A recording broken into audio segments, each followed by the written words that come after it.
안녕하세요. 반갑습니다.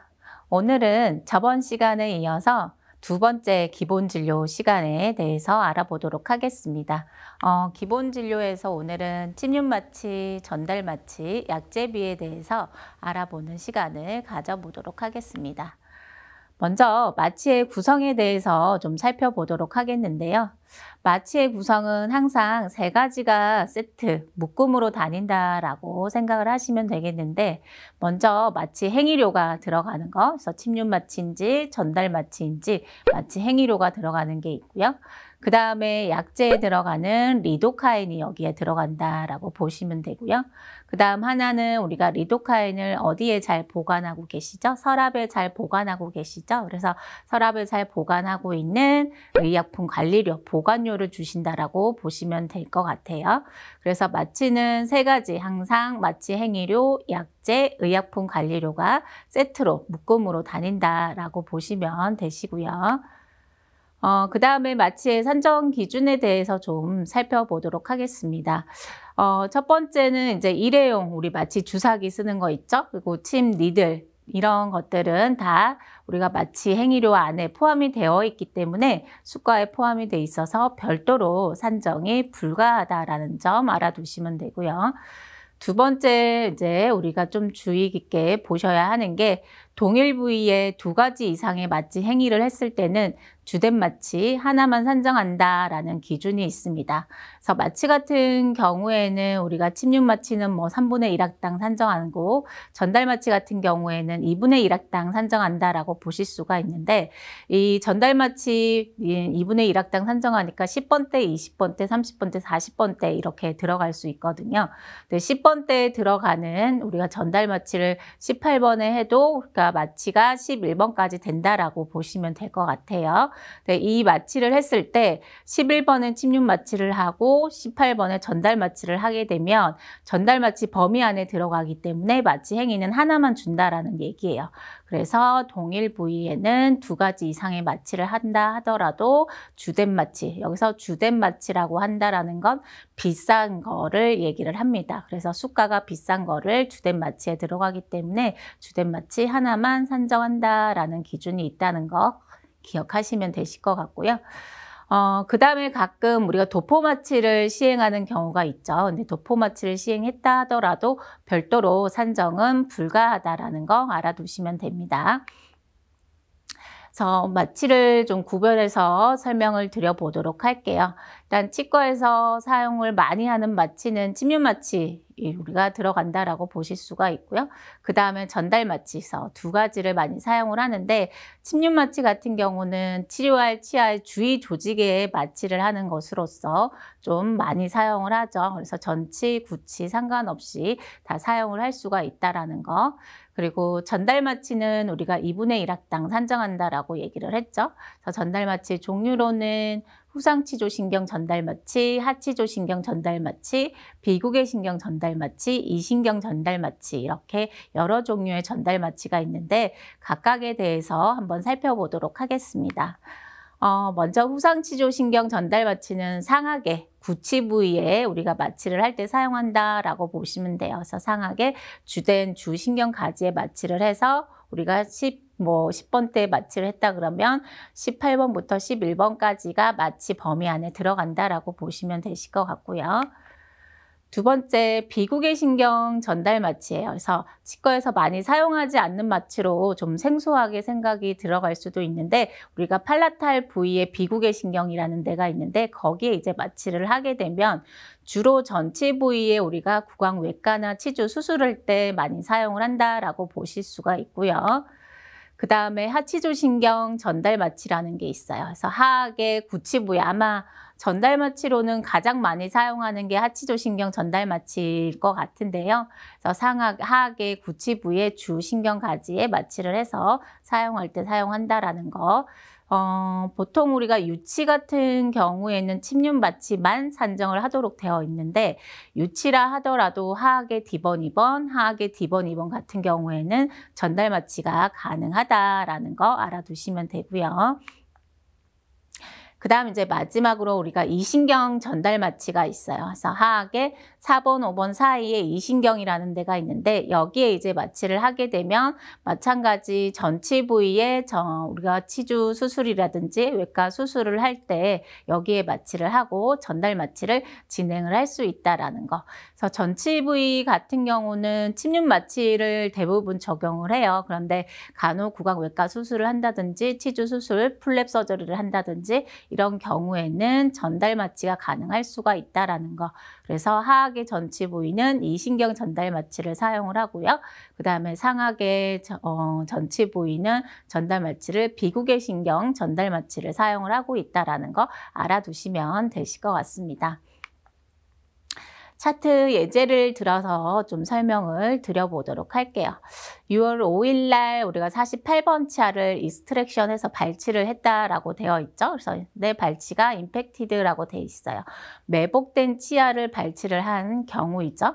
그리고 지금 보면 마취가 IA 리도 1앰플이라고 돼 있고 BA 리도 3앰플이라고 되어 있죠. 그래서 IA라는 거는 인필트레이티브 아네스테시아의 약자로 IA라고 줄여서 많이 차트에 기록을 하고요. BA는 이제 블럭 아네스테시아라고 해서 BA로 줄여서 많이 차트에 기록을 합니다. 그래서 지금 8번에 마취를 할 때 침륜 마취를 하고 그 다음에 전달 마취를 추가로 이제 한 상황으로 보여요. 그래서 침륜 마취와 전달 마취 두 가지를 사용한 경우인데 우리 아까 앞전에 산정 기준에서 알아봤었죠. 마취는 우리가 동일 부위에는 두 가지 이상 마취를 진행을 하더라도 주된 마취 한 번만 산정한다라고 되어 있어요. 그래서 주된 마취는 제가 비싼 거다라고 얘기를 했죠. 그래서 수가가 좀 더 나가는 전달 마취를 사용을 해야 되겠죠. 그래서 이 경우에는 우리가 전달 마취 행위료 하나만 청구를 하실 수가 있고요. 대신에 앰플 수는 사용한 개수만큼 다 사용이 되기 때문에 1앰플, 3앰플에서 우리가 4개의 앰플을 사용했다라고 청구 작업이 들어갈 수가 있습니다. 프로그램 화면에서 한번 확인을 하도록 할게요. 일단 프로그램 화면에서 보시게 되면 저렇게 우리가 하치조신경 전달 마취라는 거 행위가 하나 들어가 있는 걸 확인이 되실 거예요. 그리고 리도카인, 휴은스 리도카인 사용한 거 4개로 지금 들어가는 걸 확인이 되실 겁니다. 그래서 마취가 우리가 들어갈 때 앰플이 2개, 3개, 4개 이렇게 여러 앰플을 쓰는 경우에 간혹 마취 행위에 우리가 2번, 3번, 4번을 횟수를 조정하는 경우가 있어요. 하치조신경 전달 마취라든지 후상치조신경 전달 마취라든지 침륜 마취라든지 이런 행위료에는 우리가 횟수가 올라갈 수가 없어요. 한 번밖에 적용을 할 수가 없기 때문에 여러 앰플을 사용했다라고 했을 때 반드시 저렇게 리도카인 앰플 수만 횟수 조절을 들어가야지 행위료에서는 횟수 조절이 들어가실 수가 없다라는 거 기억을 해주시면 되실 것 같고요.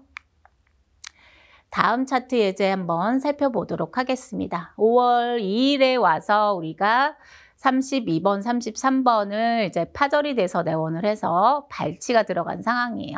그래서 익스트랙션을 했는데 인필트라고 돼서 이제 아네스테시아를 했다라고 돼 있죠. 그래서 인필트레이티브라고 해서 침륜 마취에 들어간다라고 얘기를 했죠. 그래서 우리가 여기는 침륜 마취를 사용해서 전치 부위 발치를 했고, 그 다음에 밑에 보면 36번 치아도 서지컬 익스트랙션이라고 해서 난발치가 들어간 걸 지금 확인이 되겠죠. 그래서 난발치가 들어갈 때는 블럭 마취를 했다라고 되어 있어요.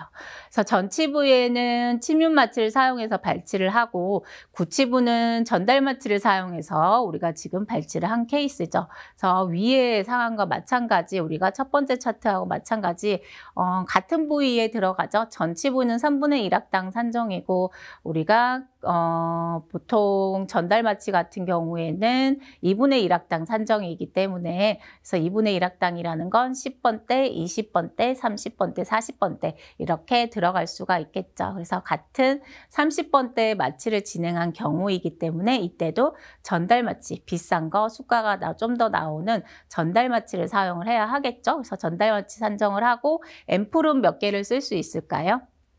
그쵸, 앰플은 2개를 이제 사용이 가능하겠죠. 그래서 앰플 수는 2개로 올려주시면 됩니다. 프로그램에서 좀 원클릭 화면에서 보도록 하면 저렇게 남발치가 들어가고 우리가 하치조신경 블럭이라는 마취가 들어가요. 그래서 이렇게 마취가 들어갔다라고 해서 침륜 마취, 전달 마취 두 개를 산정을 하게 되면 원클릭에서는 이렇게 가이드 화면이 알림창이 떠줍니다. 그래서 침륜 마취 산정 기준 확인이라고 이렇게 해서 2가지 이상 마취를 할 때는 주된 마취만 가능하다.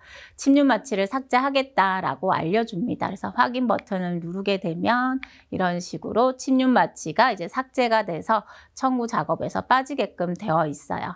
그래서 원클릭 프로그램을 쓰시는 경우에는 우리가 마취를 했을 때 침륜과 전달이 2가지가 동일 부위에 들어갈 일은 없다라고 보실 수가 있겠죠. 그래서 자동으로 빠지게 알림창이 떠준다라는 거 알아두시면 되실 것 같고요. 자, 다음으로는 이제 약제비에 대해서 알아보는 시간을 가져보도록 하겠습니다. 약제비라고 하는 거는 이제 처방 나가는 거를 얘기를 합니다. 그래서 보통 우리 같은 경우엔 치과 같은 경우에는 이제 의약분업 실시 이후로 치과에서 조제를 하는 약이 없죠. 다 대부분 원외 처방으로 나간다라고 보시면 돼요. 그래서 원내 투약은 우리가 인정되지 않는다라는 거. 그래서 처방전을 발행하게 되는데 우리가 첫 번째 시간에 알아봤었죠. 처방전만 발행을 했을 때, 처방전이 발행이 됐을 때 처방전에 문제가 생기면 어디에서 조정이 된다라고 얘기를 했죠. 저 진찰료에서 우리가 조정이 된다라고 얘기를 했어요. 그래서 진찰료에서 외래관리료에 우리가 원외 처방 관리하는 비용이 포함이 되어 있기 때문에 여기 외래관리료에서 조정이 되실 수가 있다라는 거. 그래서 처방전 내용에 문제가 있는 경우는 진찰료에 포함이 되어 있는 외래관리료가 심사 조정이 되실 수가 있다라는 거 알아두시면 되실 것 같고요. 그 다음 이제 3번째 내용은 항생제, 소화제가 일률적 처방을 지향한다라고 되어 있는 부분이 있는데 보통 우리가 몇 년 전부터 소화제를 일률적으로 나가는 경우에 조정을 하기 시작을 했죠. 그래서 항생제도 너무 일률적으로 모든 환자한테 나가는 경우에는 금지하라는 얘기예요. 그래서 소화제 같은 경우에도 우리가 일반적으로 뭐 알마겔이나 이런 것들은 부담 없이 나갈 수가 있지만 보통 위궤양이라든지 아니면 위염이라든지 이런 상황에 나가는 약 같은 경우에는 치과에서 처방이 나갔을 때 조정이 되는 사례들이 발생을 하고 있습니다. 그래서 그런 경우에는 상병을 우리가 속쓰림이라든지 위염이라든지 이런 상병으로 조정을 하고 청구 작업이 들어가 줘야 하겠죠. 그 다음엔 보면 일률적인 고가약의 처방은 지향한다라고 돼 있어요. 그래서 처방을 할 때 환자의 상태에 따라서 우리가 좀 저렴한 약을 썼는데 안 듣는다 그러면 고가의 약을 쓰고 이렇게 단계별로 가는 거는 괜찮은데 너무 모든 환자한테 비싼 약을 처방을 한다라는 거는 금지를 하라는 그런 얘기고요. 그 다음 저함량 의약품 배수 처방은 지향한다라고 되어 있는 부분이 있어요. 그래서 저함량 의약품 배수 처방이라고 하는 거는 우리가 약을 처방을 할 때 미리수가 있죠. 그래서 뭐 500ml, 200ml 이런 식으로 나가는 경우가 있는데 그래서 타이레놀 같은 경우에도 625가 있고 325가 있겠죠. 그래서 이런 경우에 600짜리 하나 이제 나가면 되는데 300짜리를 2개 나간다라고 보시면 이거를 지향하라는 얘기예요. 그래서 그냥 우리가 용량이 좀 높은 거를 사용을 하나를 나가는 될 것을 2개의 약을 들어가게 되면 환자가 사 먹을 때 좀 더 비싸게 주고 사 드실 수가 있습니다. 그래서 저항량 의약품 배수 처방은 지향을 하라는 얘기고요. 그 다음에 동일 성분 중복 처방은 지향한다라는 부분이 있어요. 그래서 뭐 보통 간혹 가다 보면은 우리가 소화제 같은 경우에도 2가지가 나가는 경우가 있는데 이런 경우에는 청구를 할 때 알림창이 떠주기는 해요. 중복 처방이라고. 그래서 2가지가 같은 성분인 경우엔 처방을 하지 말란 얘기고요. 그 다음에 가글액 처방 시 우리가 인정 용량은 100ml다라고 되어 있죠. 그래서 하루에 나갈 수 있는 가글액은 100ml 용량이에요. 그래서 100ml가 넘어가게 되면 환자가 다 본인 부담을 100분의 100으로 해야 된다라는 거에서 환자가 부담을 하고 우리가 약을 처방 가글액을 사셔야 된다라는 거 알아두시면 되고요. 그 다음에 우리가 보면 비급여 처치 시 처방전 발행은 처방전 우리가 5가지 항목 중 기타란을 체크해서 발행을 한다라고 되어 있어요. 그래서 보통 치과에서 비급여에 들어가는 거는 임플란트가 좀 가장 많이 처방이 나간다라고 보실 수가 있겠죠. 그래서 보험으로 임플란트가 나가는 경우는 보험으로 들어가면 되겠지만 그렇지 못한 경우에 이제 비보험으로 나가는 임플란트가 훨씬 더 많겠죠. 그래서 비보험으로 임플란트를 진행을 할 때 처방이 보험으로 나가시면 안 돼요. 그래서 반드시 비급여에 체크해서 우리가 나가야 된다라는 거 기억을 하셔야 합니다. 그래서 간혹 우리가 임플란트 처방을 할 때 보험으로 약을 이제 내주고 싶어서 다른 부위에 IND를 한다든지 뭐 치주 치료를 했다라고 하고 이제 처방이 나가는 경우가 많은데 너무 이런 사례들이 많게 되면 심평원에서 우리가 자료 요청이나 실사가 나올 수가 있다라는 거 기억을 하셔야 하고요. 그래서 비보험으로 나가는 임플란트 약 같은 경우에는 반드시 비보험으로 기타에 체크를 하고 처방전 발행을 해주셔야 된다라는 거 알아두시면 되실 것 같습니다. 심사 결과 통보서에서 조정된 사례를 한번 살펴보도록 하겠습니다. 지금 조정 사유의 S코드로 조정이 되는 거를 이제 확인이 되실 텐데요. 보통 처방전이 조정이 될 때는 S코드나 C코드로 조정이 됩니다. 그래서 S코드 같은 경우는 약국에서도 우리가 처방이 들어가고 그러니까 청구를 하고 우리도 청구를 해서 조정이 되는 경우는 S코드로 보통 조정이 된다라고 보시면 되고요. C코드로 간혹 조정이 되는 경우가 있는데 C코드는 약국에서 아직 심평원으로 청구 작업이 들어가지 않았을 때 우리가 약에 문제가 있어서 조정이 되는 경우는 C코드로 조정이 된다라고 보시면 됩니다. 그래서 어떻게 들어갔는데 조정이 되는지 한번 살펴보도록 하겠습니다. 여기에서 화면에서 원클릭 화면에서 좀 확인을 해보도록 하면 여기에 지금 유파시딘 S정이라는 게 이제 소화제 같아요. 그래서 이게 조정이 됐어요. 그래서 이게 뭔지를 한번 살펴보도록 할게요. 유파시딘정이라고 네이버에서 한번 찾아봤어요. 그래서 확인을 해보면 다음 질환의 위점막 병변, 미란, 진물음, 출혈, 발적, 부종 그래서 급성위염이나 완성위염 이럴 때 나가는 처방이다, 약이다라고 이제 알 수가 있는데요.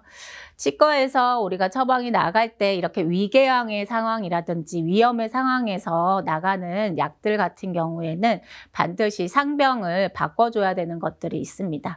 그래서 상병을 이렇게 상병명을 클릭을 해서 들어가서 보면은 속쓰림이라는 상병을 찾을 수가 있어요. 그래서 속쓰림을 부상병으로 지정을 하고 청구 작업이 들어가 줘야 된다라는 거. 그래서 처방전에서도 마찬가지 우리가 속쓰림으로 첫 번째 상병이 치아의 강직증이라는 게 있고 이제 부상병이 속쓰림 상병으로 들어가실 수가 있습니다. 그래서 이렇게 처방에 나갈 때는 우리가 이 시멘티딘정 성분이 들어가 있거나 그런 약이 나갈 때는 반드시 속쓰림 상병으로 처방이 발행이 돼야 된다라는 거 기억하시면 되실 것 같고요. 다음에 또 한번 확인을 해보도록 하면 타가메트 200ml 시멘티딘 정이라고 돼 있죠. 그래서 이것도 마찬가지 우리가 상병이 속쓰림 상병이 들어가지 않았기 때문에 조정이 됐어요. 그래서 이런 경우에는 이제 속쓰림 상병을 우리가 청구를 못해서 조정이 됐다라고 얘기를 하고 재심사 조정 청구를 하면 다시 이제 우리가 받을 수 있는 금액이라고 보실 수가 있겠죠. 다음 내용은 한번 이제 살펴보도록 하면 여기에 보면 엑소페린정이라고 하는 게 있어요. 그래서 엑소페린정이 나가는데 저렇게 만성 단순 치주염이라는 상병만 들어가 있어요. 이런 경우에도 진짜 조정이 되실 수가 있는데 엑소페린이 뭔지를 한번 살펴보도록 할게요. 엑소페린정은 근골격계 질환에 들어간다라고 되어 있죠. 그래서 엑소페린정이라는 게 아마 우리가 근이완제라고 보시면 돼요. 근이완제는 보통 어느 때 많이 사용을 하죠? 그쵸? 우리가 턱관절 질환에서 같이 나가는 경우가 있어요. 근데 아까 같은 경우에는 상병이 만성치주염이라는 상병만 들어갔기 때문에 반드시 상병명에서 턱관절 우리가 강직이라든지 이런 상병으로 들어가 줘야 되는 것들이 필요합니다. 그래서 여기에서 바꿔주셔야 되는 것들이 필요하고요. 그 다음에 우리가 보시게 되면 이렇게 헥사메딘이 나가는 것을 확인을 하실 수가 있으실 거예요. 그러니까 헥사메딘이 우리가 나갈 때 아까 첫 번째 산정 기준에 있어서 우리가 가글 용액이 나가는 경우에는 하루에 최대 나갈 수 있는 게 100ml만 나갈 수 있다라고 얘기를 했죠. 그래서 100ml만 나가기 때문에 우리가 1111로 처방이 저렇게 나가줘야 된다라는 거. 그래서 처방을 발행을 할 때 1111 이렇게 해서 처방이 나가줘야 합니다. 그 다음에 우리가 처방전을 발행을 함에 있어서 비보험 진료에 처방이 나가는 거는 비보험으로 발행을 해야 된다라고 얘기를 했죠. 그래서 비급여 기타란에 체크를 하고 반드시 발행이 돼야 된다라는 거. 그래서 기억을 하고 계시면 되실 것 같고요. 다음으로는 이제 처방전 재발급 산정 기준에 대해서 살펴보도록 할게요. 그래서 가끔 환자분들이 처방전을 발행을 해드렸는데 중간에 잃어버렸다, 분실을 했다라고 해서 재발급해 나가는 경우가 있습니다. 그런 경우에 어떻게 해야 되는지 살펴보도록 하겠습니다. 일단 처방전을 우리가 발행을 하게 되면 처방전 유효기간이라는 게 나오게 되는데 보통 한번 발행을 할 때 일주일이라고 되어 있어요. 그래서 일주일 안에만 약을 타드시면 되시는 건데 일주일이 지났느냐 지나지 않았느냐에 따라서 조금 달라집니다. 일단 처방전 사용기간이 경과, 그러니까 일주일이 지난 경우에 우리가 다시 산정을 한다라는 처방전을 잃어버렸어요, 뭐 분실을 했어요 라고 해서 내원해서 다시 처방을 받기 위해서는 진찰, 다시 우리가 재발급을 해줘야 하는지 진찰을 확인을 할 수가 있기 때문에 그래서 이때는 진찰료를 산정이 들어가실 수가 있다라는 거. 그 다음에 처방전 사용 기간 이내에 재발급을 했어요. 잃어버리긴 했지만 아직 7일이 지나지 않았다라고 하는 경우에는 환자의 우리가 실수가 있는 거죠. 이거는 그렇기 때문에 진찰료를 별도로 산정을 할 수가 없습니다. 그래서 이때는 우리가 종정 교부 번호를 그대로 사용을 하고 반드시 재발급한 사실을 처방전에 표기를 해주셔야 된다라는 거 기억을 하시면 되실 것 같아요. 그 다음에 우리가 보호자 대리 처방이라는 게 있습니다. 그래서 간혹 환자분 대신에 보호자가 와서 약을 타드시는 경우들이 생길 수가 있는데 그런 경우에 법적으로 이렇게 처방이 가능한 경우가 있다라고 정해져 있는 부분이 있습니다. 그래서 한번 살펴보도록 합니다. 그래서 일단은 환자가 병원에 내원해서 처방받기 어려운 경우에 대리 처방이 가능하다라는 게 의료법으로 이렇게 지정이 됐고요. 네, 의료법으로 지정이 된 거 이외에 우리가 처방이 나가게 되면은 이제 1년 이하의 징역, 1천만 원 이하 벌금. 그래서 벌금을 맞으실 수가 있다라는 거 꼭 기억을 해 주셔야 합니다. 그래서 대리 처방이 언제 가능한지 한번 살펴보도록 하면 일단 환자의 의식이 없는 경우라야 할 것 같고요. 그리고 환자 거동이 현저히 곤란하고 우리가 동일한 상병에 장기간 같은 상병으로 처방을 받을 수가 있는 경우에는 이제 대리 처방이 가능하다라는 거. 그리고 해당 및 의약품에 대해서 안정성 인정되는 경우에도 대리 처방이 가능하실 수가 있다라는 거 알아두시면 되실 것 같고요. 다음으로는 대리 처방 수령 가능한 요건에 대해서 좀 살펴보도록 하겠습니다. 일단 환자의 직계, 존속, 비속 다 우리가 대리 처방이 가능하고요. 그 다음 배우자 및 배우자의 직계 존속 가능하고요. 형제 자매 처방이 가능합니다. 노인복지법에 따른 노인의료복지시설 근무자나 기타 대통령으로 정한 사람은 우리가 대리 처방 수령이 가능한 자 이외에는 우리가 대리 처방이 불가능하다라는 거 알아두시면 되시고요. 그냥 와서 우리가 환자의 뭐 엄마다 혹은 환자의 아빠다라고 해서 처방이 들어갈 수 있는 거는 아니고요. 증빙 서류가 반드시 필요합니다. 그래서 가족관계 증명서라는 게 우리가 꼭 필요하고요. 그 다음에 대리인의 신분증을 가지고 처방이 들어가야 합니다. 그래서 이렇게 내원을 해서 처방이 들어가는 경우에 프로그램상에서 어떻게 진행이 돼야 되는지 한번 살펴보도록 할게요. 그래서 프로그램상에서 이렇게 보시게 되면 우리가 진찰료 구분해서 클릭을 하게 되면 지금 화면처럼 여러 가지가 생겨요. 여기에 보면은 보호자 처방전 수령이라는 게 있습니다. 그래서 보호자 처방전 수령으로 들어가서 처방을 발행을 하시면 되신다라는 거 알아두시면 되고요. 그 다음에 우리가 알아볼 내용은 지혈제에 대해서 한번 살펴보도록 하겠습니다. 발치하고 나서 지혈제를 사용하는 경우가 있는데요. 지혈제는 이제 보통 두 종류로 많이 사용을 한다라고 보시면, 첫 번째가 지금 보고 있는 우리가 서지셀 오리지널이라고 하는 약재에 들어가는 하나가 있고요. 또 하나는 우리가 재료대에 들어가는 지혈제가 있을 수가 있어요. 그래서 테러플루그 같은 거, 리제노머 같은 거, 그래서 이런 걸 사용할 때는 재료에 대해 우리 재료로 들어가는 지혈제가 있다라는 거예요. 그래서 약재로 들어가는 지혈제, 재료에 들어가는 지혈제, 이렇게 두 종류로 사용한다라고 보실 수가 있어요. 그래서 우리가 발치라든지 어떤 수술을 하고 났을 때 지혈 방법이 좀 효과적이 않을 때 우리가 지혈제를 사용이 가능하다라는 거 보시면 되고요. 그래서 프로그램 상에서 보시면 이렇게 서지셀이라는 지혈제를 만약에 사용을 했다라고 하면 추가하는 방법에 대해서 좀 설명을 드리도록 할게요. 그래서 서지셀 오리지널 이렇게 추가를 하는 방법 한번 살펴보도록 하면, 프로그램 상에서 일단 진료 내역, 마무 진료 내역 위에서 마우스 우클릭을 하게 되면 지금처럼 수가 추가 수정 삭제라는 화면이 발생을 하게 되는데, 여기에서 수가 추가를 우리가 클릭을 하게 되면 우측에 보이는 화면에 나오는 화면이 나옵니다. 여기에서 검색에서 우리가 서지셀이라고 체크를 하고 그 다음에 검색을 하게 되면 이렇게 서지셀이 나오게 돼요. 그래서 두 가지 중에 우리 병원에서 어떤 거를 쓰는지 코드를 먼저 확인을 해 놓으셔야 하겠죠. 그래서 코드를 확인해서 위에 걸 쓴다, 밑에 걸 쓴다 해서 클릭해서 우리가 추가해서 저장에 들어가면 되고요. 그 다음엔 버튼에서 한번 만드는 거를 한번 같이 해보도록 할게요. 그래서 지혈제를 병원에서 좀 많이 사용을 한다라고 하면 아까처럼 계속 할 때마다 지혈제 추가하는 게 번거로울 수가 있겠죠. 그래서 지혈제를 아예 터치 버튼을 만들면 버튼만 누르면 되니까 좀 더 쉽게 청구를 하실 수가 있으실 거예요. 그래서 원클릭 화면에서 우리가 터치 버튼 설정하는 거 한번 같이 해보도록 할게요.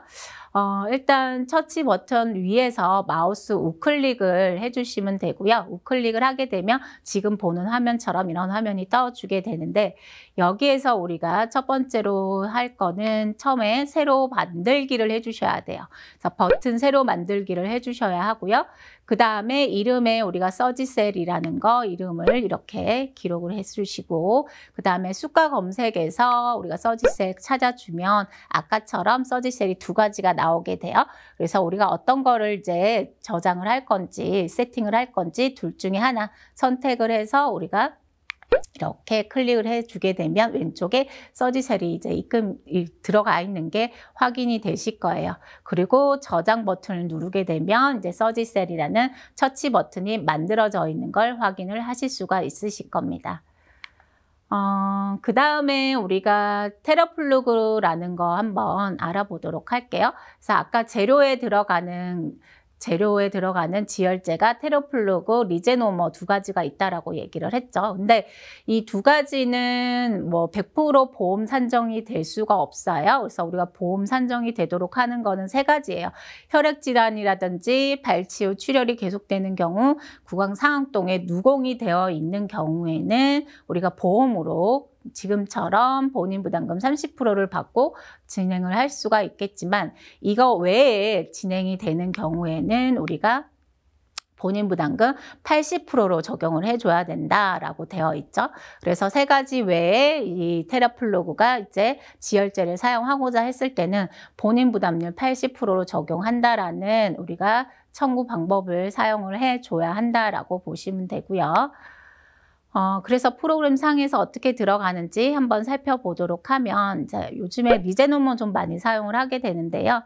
리제노머를 사용을 해서 이렇게 들어갔을 때 우리가 조금 살펴보도록 하면, 리제노머가 뭐 혈액 질환으로 인해서 우리가 들어갔다. 그래서 내역 설명이 들어가야겠죠. 혈액 질환으로 지혈제 사용한다라는 지금 내역 설명이 들어가 있어요.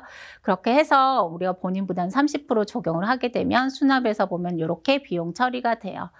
네, 이것 말고 세 가지 외에 이제 우리가 사용한다라고 하면 선별급여에 들어가는 본인 부담 80%를 지금 진행을 해주셔야 하는데, 이때는 어떻게 사용을 하냐면 여기에 보면 스크롤버가 있죠. 그래서 옆으로 쭉 밀게 되면 선별급여라는 데가 있어요. 그래서 여기를 클릭을 하게 되면 몇 프로 선별급여 50%인지 80%인지 90%인지 선택을 하게끔 되어 있습니다. 그래서 우리는 80%이기 때문에 80%를 하겠다라고 체크를 하게 되면 이제 본인 부담금이 이렇게 5만 원대로 되어 있는 걸 확인을 하실 수가 있으십니다. 그래서 이렇게 지열제까지 해서 우리가 약제비에 대해서 내용을 한번 알아봤고요. 다음 시간에는 기본진료 세 번째 편으로 해서 구강 검진에 대해서 알아보는 시간을 가져보도록 하겠습니다. 수고 많으셨습니다.